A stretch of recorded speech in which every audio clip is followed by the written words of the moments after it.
Hello and welcome to my spoiler review of Spider-Man Homecoming. That's right, you heard me correct. It is a spoiler review, meaning that I am going to spoil the movie and some things that happen in the movie. So consider yourselves warned. But before I get into the review, I have to say, don't be afraid to hit that subscribe button if you enjoy this review and want to see more videos like this in the future. With that being said, let's get into the review. So Spider-Man Homecoming. Is it good? Yeah, of course it's good. I mean, I know there's the whole stick about Marvel movies being all great and every other movie is just not as good. That's not the case. But this movie is amazing. Tom Holland stars as Peter Parker slash Spider-Man, and he's a great Peter Parker. Let's just be honest here. You never with the other two Spider-Man mainstream movies the other two Spider-Man franchises or series that we've had you don't believe that those guys are teenagers. This guy Tom Holland is looks young enough to be in high school, to be a freshman in high school. And everybody around him, like when I was before I watched this movie and when this movie was coming out in the future, back when we were getting all this, like the other critics were saying that it's like a John Hughes movie. I haven't seen too many John Hughes movies. I saw The Breakfast Club, and to me, this movie, as far as the high school vibe of it, didn't quite feel. It doesn't feel the same as a John Hughes movie to me.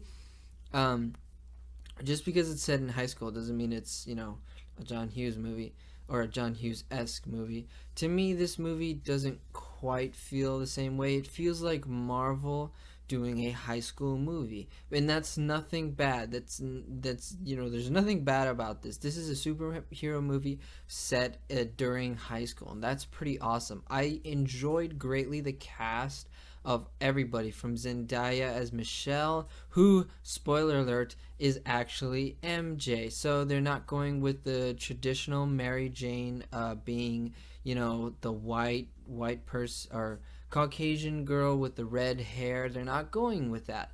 They're going in a new take, and to be honest, I'm cool with it. I don't care if, it doesn't matter to me. So I enjoyed that. Marissa Tomei as Aunt May, great. I mean, she is so cool in this movie. She plays such a different role I mean, it's the same role as the last two Aunt Mays that we've had. Definitely the same role.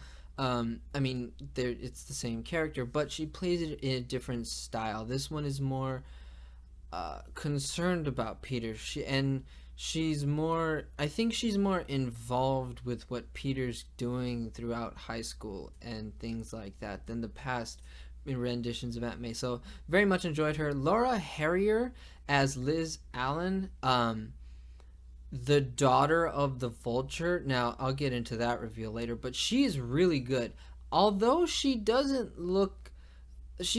strike me as a senior in high school. She looks and seems younger than that, but hey, that's, neither here nor there. She was very good as this character. I think that it's totally believable why Peter Parker would fall for her or would like her very much. Also in this movie, Jacob Batalon, I believe is his name, playing Ned, Peter Parker's best friend. This guy's pretty fun. This guy is cool. At first when I saw the trailer, where he finds out that Peter Parker is Spider-Man, I was like, okay, maybe you should have saved that for the movie. But it happens so early in the movie that it's like, I forgive it now looking back on that trailer. But this guy playing Ned is really cool. I think like a lot of his jokes hit, if not all of them. I think that he was a very good supporting character to Peter Parker. I like that he had the Death Star, all 3,000 pieces or over 3,000 pieces. I felt like he was very good. Jon Favreau as Happy Hogan was fun in this movie. It's been a while since we've seen him in a movie. Since Iron Man 3. So it was great to see him back in another movie. To see him have, he actually had a pretty decent role. He had more of a role in this movie, I think, than Iron Man did, which is pretty cool to me. One of the highlights, though, of the movie is Jennifer Connelly as Karen. The voice inside of the Spidey suit, Lady Jarvis, is what I wrote down. She's really good, and there's a couple jokes in this movie where that she has as that character, and I think they're just perfect. There's one joke in which right after Spider-Man saves Liz from the elevator fall, Karen tells him in his mask, "Now's your time. You can kiss her now." And it was just so funny because it's just no, that wasn't the time to kiss her, but it was such a good job. Also, in this movie, the guy that's like a henchman or a bad guy, it seems like in every movie that he's in, at least, is Bukeem Woodbine, I think is how you say his name. But he's the shocker in this movie, and like I think every movie I've seen him in, he's been a bad guy and not the main bad guy. So kind of stinks to be in that role all the time. You guys, you guys, Michael Keaton in this movie is the best villain for a Marvel movie that we've gotten since Loki. I'll say that unabashedly. I think he is a great villain in this movie, and I very much enjoyed that they didn't kill him off in this movie. I mean, he owns this movie in my opinion. He is the man for a reason. Like, there's one scene in particular that is when he is in the car figuring out that Peter Parker is Spider-Man. That scene in that car is just so he figures it out, and the way that they shoot it through the mirror and and all that stuff, the way that they shoot it and the way that it's set up is so well done. And then when he tells his daughter, who is Liz Allen, which was the great reveal that I did not see coming at all. I never in a million years would I have guessed that, but it was so cool to see a great reveal. I mean, I had no idea that Liz's father was the Vulture, and it's such a great character development, in my opinion, that you have for all of the movie up until the reveal. You have the Vulture, you have Michael Keaton talking about, hey, I do this because of my family, and even in the very first scenes where he's getting kicked off of cleanup duty from New York. He's like, "Hey, I got a family to feed. I got to put a roof over their heads."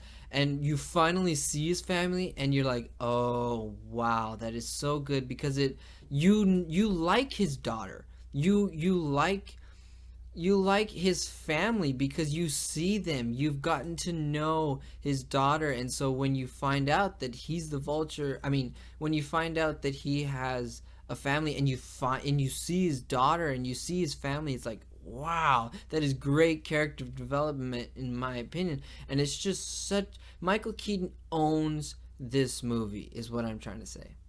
One of the things that I'm very happy that they did was they didn't make it a Spider-Man and Iron Man movie, which it could have been.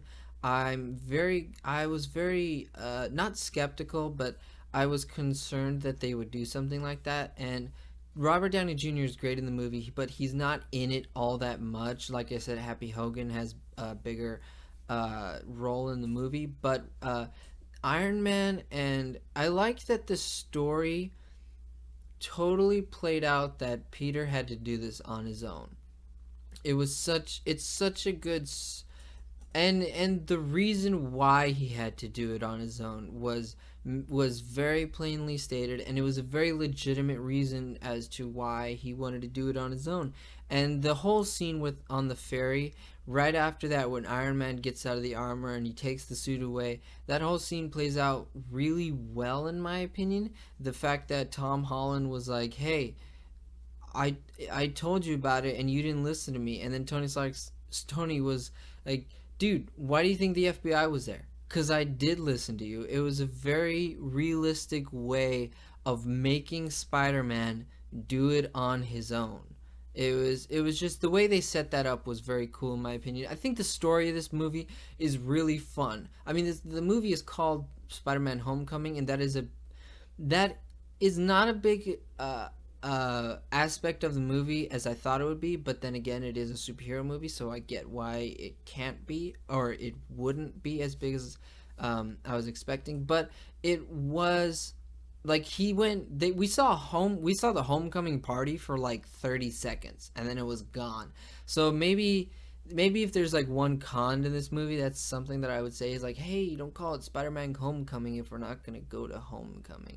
But I greatly enjoyed the story because it was fresh, it was new, and just the fact that like the Vulture story in this is almost better in my opinion than Spider-Man's story, because you get this guy who's just doing it for his family, and this because like this is what he needs this is what he's doing. It's bad, yes, but he's providing for his family, and his family has no idea, and he loves his family. You can totally tell by what he says and everything that he does is that he loves his family. But I think that the story, as far as what happens and why Tony Stark just pretty much lets this guy out to dry, hangs him out to dry, Spider-Man, is very cool. I thought it was very believable. It was very realistic, and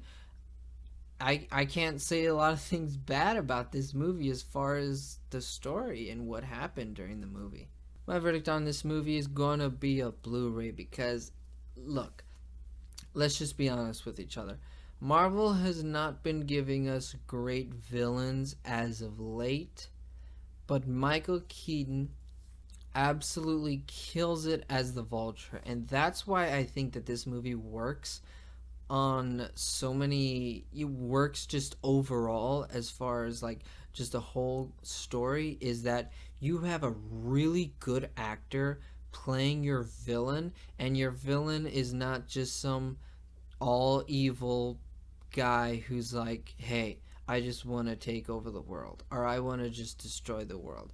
It's not that way. He has motivation, he has a family, you see his family, you fall in love with his family. And look, Marvel movies having great villains is just an absolute win, and to me that's why this movie is a Blu-ray, because you have a great ensemble cast, you have a good high school movie, you have a good hero, and then you have an amazing villain. Well, there you go. That is my review of Spider-Man Homecoming, but doesn't matter what I say, it matters about what you say. So I need you to go into the comment section down below and tell me your thoughts down there, because I really want to discuss this movie with anyone and everyone. So yeah, please do that in the comment section down below. And like I said before, don't be afraid to hit that subscribe button. It's absolutely free, and if you hit that little bell next to the subscribe button, it'll notify you every time I put up a new video. So there's that. And if you really enjoyed this video and thought it's worth it, go ahead and hit that thumbs up button. It really helps me out. And thank you for watching this video.